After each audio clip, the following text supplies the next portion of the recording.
పరిశుద్ధుడైన మా ప్రభా, మీకు స్తోత్రాలు వందనాలు చెల్లించుకుంటున్నాము. మహోన్నతుడా మా ప్రభానే యేసు, మిమ్మల్ని స్తుతిస్తూ ఉన్నామయ్యా. మిమ్మలను స్తుతించుటకును, మిమ్మలను గూర్చి పాడి కీర్తించి ఘనపరచుటకును సహాయము చేయండి.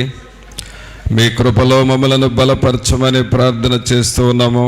మీరు మాకు ఇచ్చిన ఈ సమయాన్ని బట్టి మీకే స్తోత్రాలు వందనాలు చెల్లిస్తూ ఉన్నాము. కృపామయుడా, దయా సత్య సంపూర్ణుడా, మీకే స్తోత్రాలు వందనాలు చెల్లిస్తూ ఉన్నాము. మీరు ఈ ఆరాధనకు అధ్యక్షత వహించండి. తండ్రిని ఘనపరచుటకును, రక్షకుడైన యేసుక్రీస్తును మహిమపరచుటకును, మేము నాయన పరిశుద్ధాత్మనితో సహవాసము చేయుటకును కృపను దయచేయండి ప్రభా. మా అంతరంగములను మీరు కనికరించండి, మా అంతరంగములను మీరు బలపరచండి. మీ ఆత్మశక్తిని, ఆత్మ పట్టుదలను మాకు మీరు దయచేయండి. ఆత్మ విషయమై తీవ్రత కలిగి ఉండమని చెప్పినారు. అలాగే దేవుని విషయంలో పట్టుదల కలిగి ఉండమని చెప్పినారు. మీ యొద్ద సహనముతో కనిపెట్టమని మీరు చెబుతున్నారు ప్రభా. అట్టి నాయన స్వభావం మాకు మీరు దయచేయండి. తండ్రి అయిన దేవా, మీ సన్నిధిలోనికి వచ్చి మిమ్మల్ని వేడుకొంచున్నాము. మీరు మాకు అధ్యక్షత వహించండి. ఏ రీతిగా మిమ్మల్ని స్తుతించి ఘనపరచవలనో సమస్త విషయాల్లో మీరే మీ కృపను మాకును మీరు సమృద్ధిగా మీరు దయచేయండి. ఈ ఆవరణమంతా మీ సన్నిధితో నింపండి ప్రభా. పాటలు పాడుచుండగా ఆ పాటల ద్వారా దేవుని యొక్క ఆత్మ మమ్మలను బలపరచునట్లుగాను, మిమ్మలను మహిమపరచువారముగా చేయండి ప్రభా. అలాగే మాలో ఉన్నటువంటి నిర్లక్ష్యము, నిర్లిప్తత సంపూర్ణంగా తొలగిపోనట్లుగా చేయండి. దుష్టుని యొక్క ఆటంకములు మాలో కానీ, ఆవరణంలో కానీ, ఎవరిలో ఎక్కడ ఆటంకములు లేకుండా చేయండి ప్రభా. అడ్డుబండయు అడ్డు గోడలను కూలద్రోయమని ప్రార్థన చేస్తూ ఉన్నాము. మిమ్మలను ఘనపరచుటకు మాలో ఉన్న అభ్యంతరములన్నిటినీ మీరు తొలగించండి. పరిశుద్ధాత్ముడా, మీరు మా మధ్య కదలండి. మీ కొరకు మేము మార్గమును సరళము చేయువారముగా చేయండి నాయన. మీరు మా మధ్య సంచరించున్నట్లుగా మా పరిసరాలను, మమ్ములను పరిశుద్ధపరచమని ప్రార్థన చేస్తూ ఉన్నాం. రాజులైన యాజక సమూహముగా మమ్మల్ని ఇక్కడ చేర్చి మహిమ, ఘనత, ప్రభావాలు మీరే ఆరోపించుకొనమని నజరేయుడైన యేసు నామమున అడిగి వేడుకొనుచున్నాము తండ్రి, ఆమేన్. పాటలు పాడుకుందామండి.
ఒక చోట కుమ్మరించిన నీవేగా చాలిన దేవుడవు.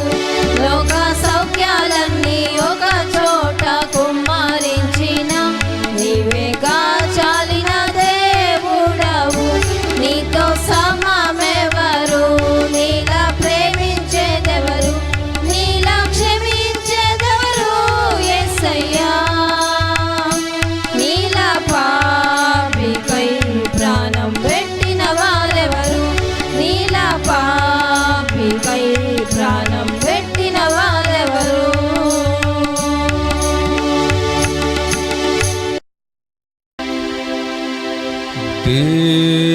దేవుని జీవాత్మనా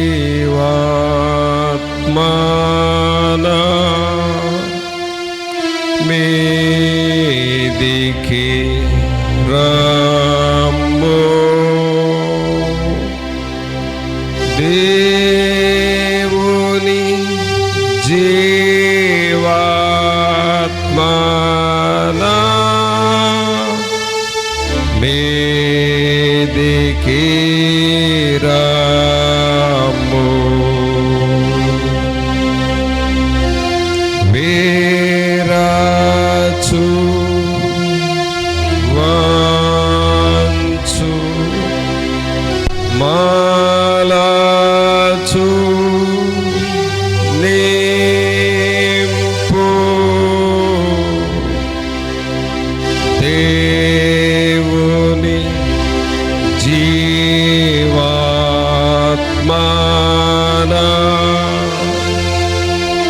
మీదికి రమ్ము.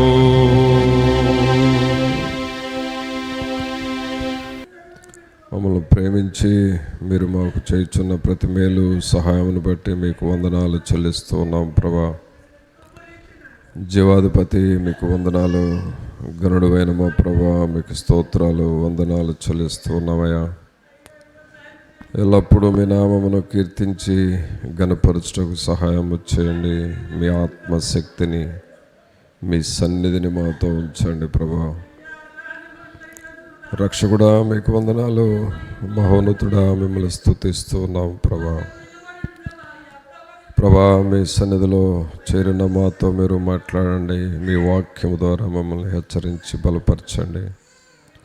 మీ ఆత్మ సహాయము, మీ ఆదరణ, మీ కాపుదల మాకు దయచేసి నాయనా మీ వాక్యం దగ్గరకు వస్తుండగా మమ్మల్ని బలపరచమని నజరేయుడైన యేసు నామమున అడిగి వేడుకొంచున్నాం తండ్రి, ఆమేన్. ప్రియులారా, దేవుని వాక్యంలో నుండి 2వ రాజుల గ్రంథము 22వ అధ్యాయము 19వ వచనం చదువుకుందాం. 2వ రాజుల గ్రంథము 22వ అధ్యాయము 19వ వచనం.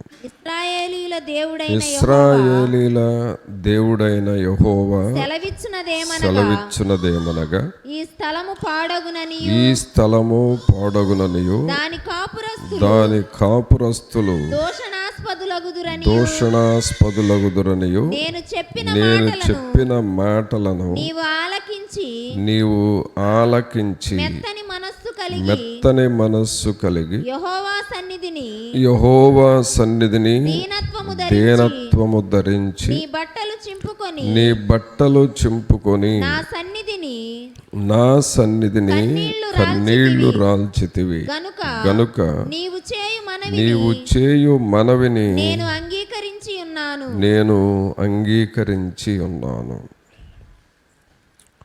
ప్రభునందు ప్రియులారా, ఇక్కడ మనం చదివిన ఈ వాక్య భాగంలో యెహోవా దేవుడు సెలవిచ్చిన మాటలను మనం చదువుతూ ఉన్నాం. ఇక్కడ యోషియా అనే రాజు రాజ్యాన్ని పరిపాలిస్తూ ఉన్నప్పుడు, ఈ రాజులు అనగానే అందరూ దేవునికి ఇష్టలుగా ఉండరు. అలాగే కొంతమంది దేవునికి వ్యతిరేకముగా ప్రవర్తిస్తూ ఉంటారు. పరిపాలన దేవునికి ఇష్టమైన పరిపాలన చేసే రాజులు ఉన్నారు, దేవునికి ఇష్టం లేని పరిపాలన చేసే రాజులు కూడా ఉన్నారు. అయితే దేవునికి ఇష్టం లేని పరిపాలన చేసేటప్పుడు దేవుడు కొంతమందికి హెచ్చరికలు చేశాడు. మీ పద్ధతులు మార్చుకోవాలి, అలాగే మీరు దేవుని వాక్యానికి అనుకూలంగా మీరు నడుచుకోవాలి అని హెచ్చరికలు చేశాడు. దేవుడు హెచ్చరికలు చేసినా సరే మార్చుకోకపోతే ఆ రాజ్యాలకు నెమ్మది లేని పరిస్థితి, సమాధానం ఉండేది కాదు. ఎప్పుడు చూసినా పొరుగు రాజ్యాలతో యుద్ధ వాతావరణము ఉండేది. కొంతమంది ప్రభువు హెచ్చరించినప్పుడు ఆ మాటలు తీసుకొని దేవునికి లోబడేవారు. దేవునికి మరి వారు లోబడి ప్రభువు చెప్పినట్లుగా వారి ప్రవర్తన మార్చుకునేవారు. కావున ప్రభువు చెప్పిన తరువాత ఆ ప్రవర్తన మార్చుకున్న వారిని చాలా నెమ్మదిగా వారి జీవితము, రాజ్యము ప్రశాంతంగా సాగిపోయినాయి. అయితే ఇక్కడ మనం గమనించాల్సింది ఏంటంటే, దేవుడు చెప్పిన మాటలు ఏం చెప్పాడు అని అంటే 19వ వచనం చూస్తే, ఇశ్రాయేలీల దేవుడైన యెహోవా సెలవిచ్చునదేమనగా, ఈ స్థలము పాడగుననియు దాని కాపురస్తులు దూషణాస్పదులగుదురనియు. చెప్పిన మాటలను, ఇక్కడ దేవుడు చెప్పిన మాటలు ఏమిటి అనంటే, ఈ స్థలము పాడు కాబోతుంది, ఈ దేశములో కాపురమున్న ప్రజలు, ఆ కాపురస్తులు కూడా దూషణాస్పదులగుతున్నారు అని చెప్పాడు. అంటే దేవుని హెచ్చరిక, మీకు ఇలాగ జరగబోతుంది, మీరు జాగ్రత్త పడండి, ఈ స్థలం పాడవుతుంది, ఈ కాపురస్తులు దూషణాస్పదులవుతున్నారు అని హెచ్చరిక జరిగింది. దేవుడు చెప్పిన ఆ మాటల్ని ఈ ప్రజలు ఆలకించారు, ఆ దేవుని మాటలను ఆలకించారు. ప్రియులారా, మన జీవితంలో శ్రేష్టమైనది, అవసరమైనది ఏమిటంటే దేవుని మాటలను మనం ఆలకించాలి. దేవుని మాటలను మనం ఆలోచన చేసి లోబడుతూ ఉండాలి. చాలాసార్లు దేవుని మాటలు వింటారు కానీ లోబడరు, దేవుని మాటలు ఆలకిస్తారు కానీ లోబడరు. అది చాలా నష్టం. దేవుని మాటలను విని లోబడటం అనేది నేర్చుకోవాలి. పరిచర్యలో కానీ దేవుని పనిలో కానీ ఇలాగూ చేయాలి అని చెప్పినప్పుడు ఆ మాటలకు లోబడాలి. ఆ లోబడుట ద్వారా దేవుని ఆశీర్వాదాలు వస్తాయి. ఇక్కడ ఈ రాజు దేవుని మాట విని ఏం చేశాడో చూడండి. నేను చెప్పిన మాటలను నీవు ఆలకించి మెత్తని మనస్సు కలిగి యెహోవా సన్నిధిని దీనత్వము ధరించి నీ బట్టలు చింపుకొని నా సన్నిధిని కన్నీళ్లు రాల్చితివి గనుక నీవు చేయు మనవని నేను అంగీకరించి ఉన్నాను. చూసారా, నీవు చేసిన మనవిని నేను విన్నాను, నేను ఆలకించాను. పిల్లరా, దేవుడు మన మనవి వినాలి అని అంటే ఇదిగో ఇక్కడ ఉన్న ఈ లక్షణాలు మనలో ఉండాలి. మన మనవి ప్రభు ఎప్పుడు వింటాడు? మొదట దేవుని మాటలను మనం ఆలకించాలి. దేవుని వాక్యం విని ఆ వాక్యానికి మనం లోపడాలి. అది మనం మొదటగా నేర్చుకోవాల్సిన విషయం. దేవుని వాక్యమునకు పూర్తిగా మనం లోబడటం నేర్చుకోవాలి. దేవుని వాక్యం అండి బైబిల్ గ్రంథం. ఈ బైబిల్ గ్రంథము దేవుని దగ్గర నుండి వచ్చిన మాటలు, పరలోకము నుండి పరిశుద్ధాత్మ దేవుడు రాయించిన మాటలు.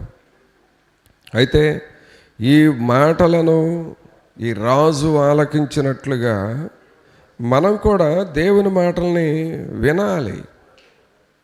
ఈ దేవుని మాటల్ని వినలేదు అని అంటే దాని అర్థం ఏంటి? వాళ్లకు దేవుని విలువ అర్థం కాలేదు అని. ముఖ్యంగా బైబిల్ చదవని వారికి దేవుని విలువ అర్థం కాదు. అలాగే వాక్యము శ్రద్ధగా వినకపోతే వాళ్ళకు కూడా దేవుని విలువ అర్థం కాదు. లేదా కొద్దిమంది వాక్యం వింటారు కానీ దానిని గురించి ఆలోచించరు, పట్టించుకోరు. వాళ్ళకి వాక్యం అర్థం కాదు. అందువలన దేవుని వాక్యమును మనం ఆలకించాలి, వినాలి. తర్వాత మనం చేయాల్సిన పని ఏంటంటే మన మనస్సు మార్చుకోవాలి. ఈ రాజులు చాలా కఠినమైన మనస్సు ఉండేది ఈ యోధారాజుకి.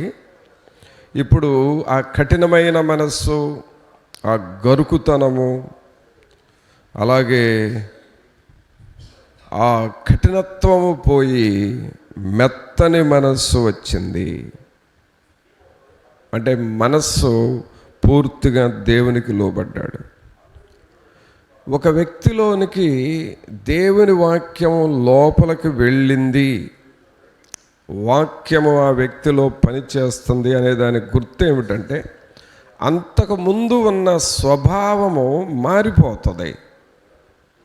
అంతకుముందు మూర్ఖత్వంగా ఉండొచ్చు, మొండితనంగా ఉండొచ్చు, చాలా కఠినంగా ఉండొచ్చు, అలాగే క్షమించలేని మనసు ఉండొచ్చు, అల్లరి సృష్టించే మనసు అయి ఉండొచ్చు. ఇదంతా ప్రౌడ్ నేచర్, గర్వంతో కూడిన స్వభావం. అయితే మెత్తని మనస్సు అంటే ఏమిటంటే లోపల అంతరంగంలో స్వభావం అంతా మార్చుకొని దేవుని వాక్యానికి లోబడటమే. అనగా నీవు చెప్పింది నేను చేస్తాను, నీ మనస్సు నేను కలిగి ఉంటాను ప్రభువా అని దేవుని మనస్సు కలిగి ఉండటం. అది ఆ మనస్సు మనలోకి ఎప్పుడైతే వస్తుందో మనం చేసే మనవి ప్రభువు ఆలకిస్తాడు.